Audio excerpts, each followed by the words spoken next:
Hello friend, હું છું રીનલ પ્રજાપતિ અને તમારું સ્વાગત કરું છું મારા કિચનમાં। આજે આપણે ફરાળી કટલેસ બનાવવાના છે, એકદમ ક્રિસ્પી અને અંદરથી સોફ્ટ। તો ચાલો આપણે એની શરૂઆત કરી લઈએ। તો સૌથી પહેલાં આપણે એક વાડકી સાબુદાણા લીધા છે અને અડધી વાડકી મોરૈયો લઈ લીધો છે। એને આપણે એકદમ સરસ ઝીણો ક્રશ કરી લેવાનો છે। થોડો મોટો પણ રહી જાય તો પણ વાંધો નથી। હવે આપણે એકદમ સરસ તમે જોઈ શકો છો, આપણે સાબુદાણા અને મોરૈયાને ક્રશ કરી લીધા છે। દરદરા થોડા હશે તો પણ ચાલશે। હવે ફ્રેન્ડ આપણે મસાલા માટેનો મરચાં અને આદુને ક્રશ કરી લઈએ।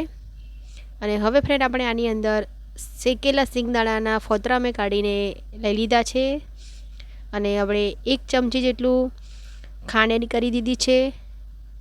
તમારી પાસે કાચા સિંગદાણા હોય તો એને શેકીને પણ તમે એડ કરી શકો છો। તમે જોઈ શકો છો આપણે આવી રીતની દરદરી પેસ્ટ બનાવી લીધી છે અને મેં બોઇલ કરેલા બટાકા લીધા છે, 2 થી 3 બટાકા લીધા છે અને એની અંદર આપણે આ માવો મિક્સ કરી દીધો છે અને બટાકાને આપણે મેશ કરી લઈશું। બટાકાનું પ્રમાણ થોડું ઓછું રાખવાનું છે, કારણ કે આપણે કટલેસ બનાવીએ તો બટાકાનું પ્રમાણ વધુ હોય તો કટલેસ અંદર છૂટી પડી જાય એટલા માટે। હવે ફ્રેન્ડ આપણે આની અંદર સિંધાલું મીઠું એડ કરી દઈશું। સ્વાદ પ્રમાણે કરવાનું છે તમારે। સિંધાલા મીઠાનો સ્વાદ પહેલાં મીઠા કરતાં થોડોક મોરો હોય છે, એટલે આપણે થોડું વધુ એડ કરવાનું છે। પછી આપણે શેકેલા જીરાનો પાવડર એડ કરી દીધો છે, ધાણા જીરું પાવડર એડ કર્યું છે, લાલ મરચું પાવડર એડ કરી દીધું છે અને ધાણા એડ કરી દીધા છે। એકદમ સરસ ધોઈને ઝીણા કટ કરીને લઈ લીધા છે। હવે જે આપણે સાબુદાણા અને મોરૈયાને ક્રશ કરીને રાખ્યું છે એને એડ કરી દેવાનું છે। અત્યારે આપણે 3 થી 4 ચમચી એડ કરી દઈશું અને જો તમારે જરૂર પડે તો તમે ઉપરથી બીજું એડ કરી શકો છો। હવે ફ્રેન્ડ આપણે ગળપણ એડ કર્યું છે તો ખટાશ પણ આપણે જરૂર પડશે જ, એટલે આપણે થોડું લીંબુનો રસ એડ કરી દીધો છે અડધા, અને બધું સરસ મિક્સ કરી લઈએ।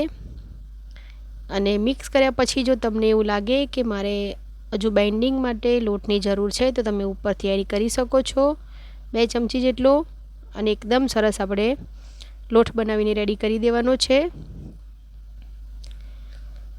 ફ્રેન્ડ, તમને આ વિડીયો મારા સારા લાગતા હોય તો લાઇક, શેર અને સબસ્ક્રાઈબ કરજો। અને મેં ઘણા બધા ફરાળી રેસીપી તમને શેર કરી છે તો તમે મારી ચેનલ પર જઈને જોઈ શકો છો।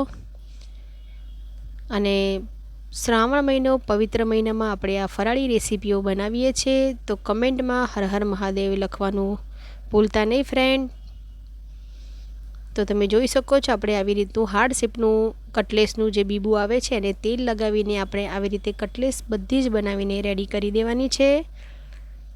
તમારે થીક પતલી તમારા હિસાબથી તમે કરી શકો છો, પણ એકદમ સરસ થીક બનાવશો તો બહુ જ સરસ બનશે, એકદમ ક્રિસ્પી બને છે ફ્રેન્ડ। તમે ક્યારેય આવી રીતે ના બનાવી હોય તો તમે જરૂરથી ટ્રાય કરજો, બહુ જ સરસ લાગે છે। પેલી કટલેસ આપણે જે બનાવીએ છીએ એ અને આમાં ટેસ્ટમાં એકદમ સરસ બે સેમ જ લાગે છે। તમે કોઈને પણ કીધા વગર ખવડાવશો તો તમને કહેશે જ નહીં કે તમે આ ફરાળી બનાવી છે, એટલી સરસ આ આપણી કટલેસ બને છે। ઉપરથી થોડા આપણે તલ સ્પ્રિંકલ કરી દઈશું તો એનો ઉઠાવ એકદમ સરસ આવશે, જ્યારે આપણે તળશું તો એકદમ સરસ દેખાશે। તો આપણે ઉપર અને નીચે બે બાજુ તલ લગાવી દઈશું તો બહુ જ સરસ આપણી કટલેસ બનીને રેડી થઈ ગઈ છે। તમે જોઈ શકો છો આપણે બધી જ કટલેસને બનાવીને સરસ રેડી કરી દીધી છે। આપણે તેલ પણ એક બાજુ ગરમ થવા માટે મૂકી દીધું છે। તેલની આપણે એકદમ હાઈ રાખવાનું છે ગેસની ફ્લેમ, અને તેલ એકદમ ગરમ હોવું જોઈએ। જો ઠંડા તેલમાં તમે કટલેસને એડ કરી દોશો તો કટલેસ તમારી છૂટી પડી જશે। આ કટલેસ પણ તમે નોર્મલ કટલેસ પણ બનાવતા હોવ તો તમારે એ પણ તમારે ગરમ તેલમાં જ એડ કરવાની છે, ફાસ્ટ ગેસ ઉપર કરવાની છે। બધી કટલેસ અંદર નાખી દેવાની છે અને અડધી મિનિટ જેવું થાય પછી તમે ગેસની ફ્લેમ થોડી સ્લો કરી દો તો વાંધો નહીં, અને ધીમા તાપે આપણે એને પછી અલટ પલટ કરતાં આપણે કટલેસને રેડી કરવાની છે। 2 મિનિટ જેટલો ટાઈમ લાગશે। તો તમે જોઈ શકો છો આપણે કટલેસ સરસ તળાઈ ગઈ છે। આપણે એવી જ રીતે બધી જ કટલેસને તળીને રેડી કરી દઈશું। તો તમે જોઈ શકો છો આપણે બધી કટલેસ બનાવીને રેડી કરી દીધી છે। હવે આપણે આને સર્વ કરી દઈશું ફ્રેન્ડ।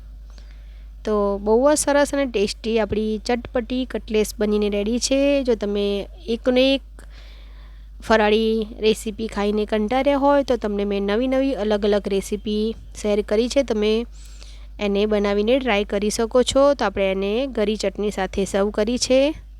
તો રેડી છે ફ્રેન્ડ આપણી ફરાળી કટલેસ. અને તમને મારા વિડીયો સારા લાગતા હોય તો લાઇક શેર અને સબસ્ક્રાઈબ કરજો અને તમારા ફ્રેન્ડ અને ફેમિલીમાં જરૂરથી શેર કરજો. અને ફ્રેન્ડ હવે આપણે કાલે મળીશું એક નવી ફરાળી રેસીપી સાથે. ત્યાં સુધી આવજો. અને હા, અમારી ચેનલને સબસ્ક્રાઈબ ન કરી હોય તો તમે જરૂરથી કરજો અને બેલ આઇકોન બટનને જરૂરથી દબાવજો.